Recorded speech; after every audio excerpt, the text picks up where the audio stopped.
Welcome to our channel. Today, we're going to talk about a really interesting topic: how trauma can affect future generations. Can fears and experiences really be passed down? Let's dive into some amazing research that helps answer this question. In a fascinating study led by researchers Diaz and Dr. Carrie Ressler, they designed an experiment to understand how fear is learned. They combined their knowledge of animal development and neuroscience to explore how trauma might get passed from parents to their kids. They did this by teaching two groups of male mice to fear certain smells. Whenever they exposed these mice to specific scents, they would give them a mild electric shock.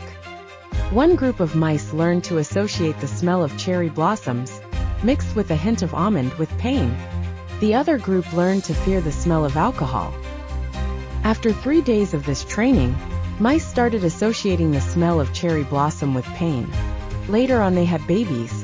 When those baby mice grew up, they reacted strongly to the smell of cherry blossoms, even though they had never smelled it before. To double-check their findings, the researchers artificially inseminated female mice with sperm from the original fear-conditioned males. The babies from this process still showed a strong response to the cherry blossom scent. This suggested that what they learned came from their parents genetically, not just from the environment around them. They also studied the DNA of the sperm, especially looking at markers that show how genes are expressed. They found that the sperm from the mice that feared cherry blossoms had lesser methylation. This is something that can turn genes off. This leads us to wonder, could humans also inherit fears and experiences from past generations? Studies suggest that children and grandchildren might be affected by traumatic events, like famine, the Holocaust, or even the September 11th attacks. So, what does this all mean? It shows us that we share connections with our ancestors, not just through our genes, but also through our feelings and experiences.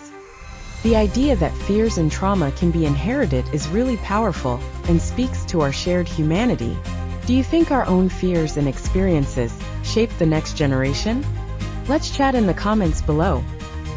And don't forget to like, subscribe, and hit that notification bell so you don't miss out on more interesting discussions about trauma and inheritance.